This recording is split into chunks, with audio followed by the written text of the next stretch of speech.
سنلقى الله عز وجل، كلنا غدا أو بعد غد سنقف بين يدي الله.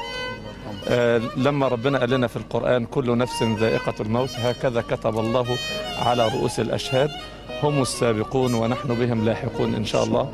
بندعي ربنا لا تحرمنا أجرهم ولا تفتنا بعدهم، واغفر لنا ولهم ولسائر المسلمين، وارحمنا ربنا إذا صرنا إلى ما صاروا إليه، وارزقنا اللهم حسن الخاتمة، واحفظ اللهم بلادنا من كل مكروه وسوء، وصل اللهم وسلم وبارك على سيدنا محمد وعلى آله وصحبه. أنا عزيت إيمي ودنيا، وقلت لهم ان المحبة تضحية. المكان اللي لا يمسهم فيها نصب الجنة، والقبر أول منزل من منازل الآخرة. النبي عليه الصلاة والسلام قال إن الميت حاجة من اتنين، مستريح ومستراح منه.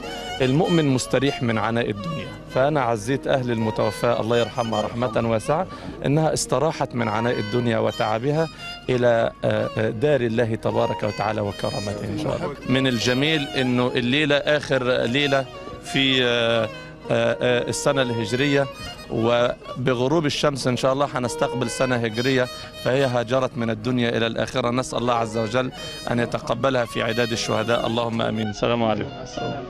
حاضر يا زينب، هقول لدنيا، ده دنيا لو شافت الفيديو ده هتتقطع. دنيا على طول بتحب الأطفال كلهم، وبالذات نوعية نور، وربنا يشفيها يا رب ويقوي أمها على تربيتها يا رب. حاضر يا حبيبتي، أنا هوري الدنيا الفيديو، بس هي بتصور دلوقتي.